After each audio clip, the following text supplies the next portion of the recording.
Today, we are going to discuss some extremely controversial topics. And because this is going to go on YouTube, there are certain words I cannot say. So just to warn you, I will write down these words, but I will not say them, because if I do say them, then I will get censored on YouTube. Today, we're going to look at how evil triumphs.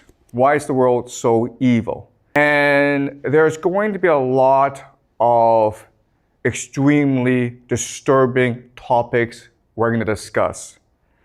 But you're mature, and it's important that we discuss these topics in order to understand how the world works. So let's just start. And we will do a lot of speculation and theorizing in this class.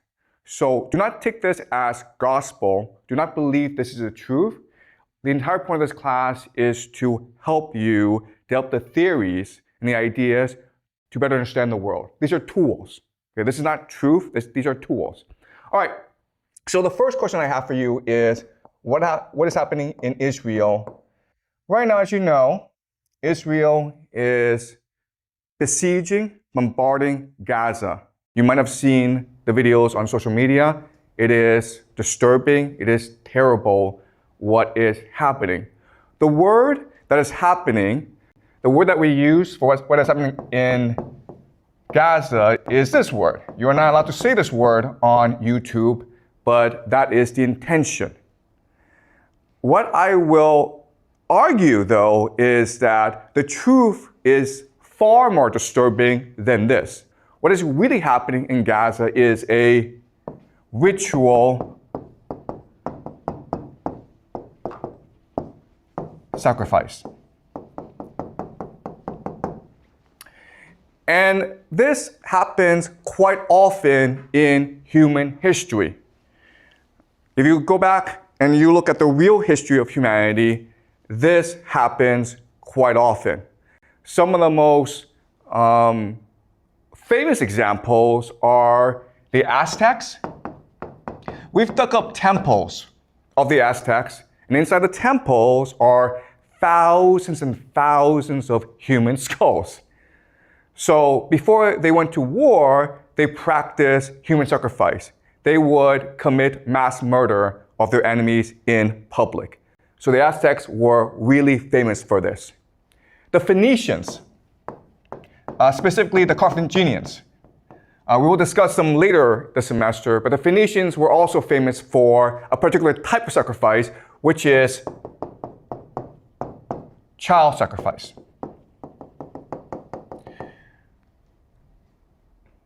The Romans wrote histories insulting the Phoenicians for practicing this sort of sacrifice. But the Romans themselves practiced human sacrifice. What they would do is that after every major war, they would capture all the major leaders, all their enemies, and they would parade their enemies through the streets of Rome. This is something called the triumph. At the end of the triumph, they would gather enemies at the temple of Jupiter. Jupiter is their god. And then they would strangle to death their enemies. That's sacrifice. That's human sacrifice. They didn't call it that, okay? And they sort of disguised it, but we know for a fact that they did do this. So the question for us is, why is it that this happens? Why do the Aztecs do it? Why do the Phoenicians do it? Why do the Romans do it? And why is it today the Israelis do it in Gaza? And remember, okay, what the Israelis are doing is quite horrific because it is really this sort of sacrifice. Why? Because 47%, almost half of the population of Gaza is under 18 years old. So the majority of people who are getting killed are in fact children. What is most striking or blatant about what's happening in Gaza is that we can all see it for ourselves. And it's almost as though the Israelis want us to see it and want us to hate them.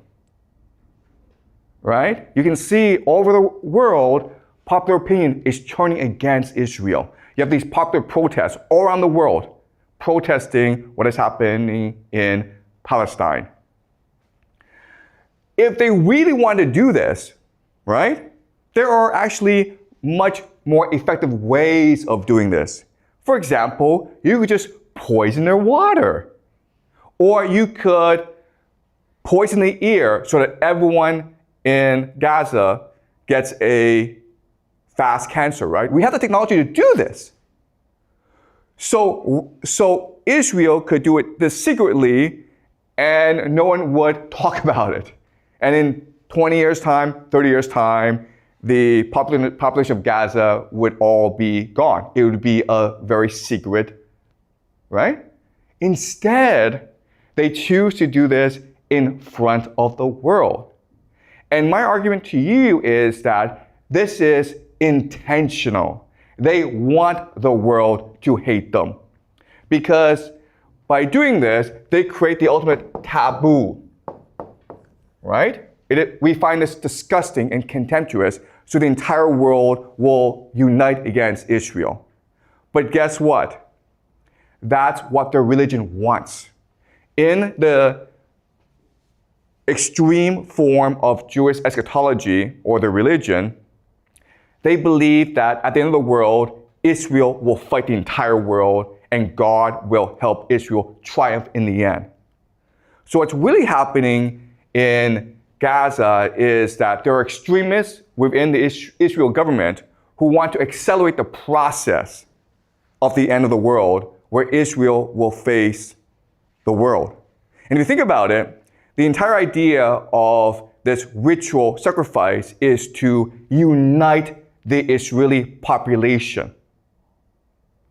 And what's extremely disturbing and horrifying about it is that this works.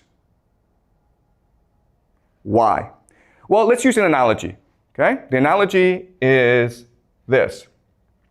In Chinese history, the most popular military stratagem is to fight with a river behind your back. You guys have heard of this strategy, right? Where, an army is losing, it's being scattered by the enemy. So what the general does is forces the army to retreat to a river. And now with the river blocking your escape, you have a choice. You can either drown in the river or you can fight to the death. And most soldiers will choose to fight to the death. And so at this point, the soldiers are unified, they're galvanized, they're energized, and then they find a surge of energy to go and destroy their enemy. Okay, this is the most popular military stratagem in ancient Chinese history, and guess what? It's the same as Israel doing this right now in Gaza. It's the same logic. Yes, you have a question? So what is the river for the Israel? That's a good question. What's the river right here, right? The river is a taboo, right? What's the worst thing you can do in modern society? Killing children, guys, right? So there's no exit for Israel. You either go all the way or the world comes and destroys you anyway. And in fact, what's really interesting is that if you go online, you will see Israelis go around the world and causing trouble everywhere. They're going to start fights. They shout death to the Arabs on public buses in the Western world. It's intentional. They want to unite themselves by dividing the world, by angering the world. Okay? Does that make sense?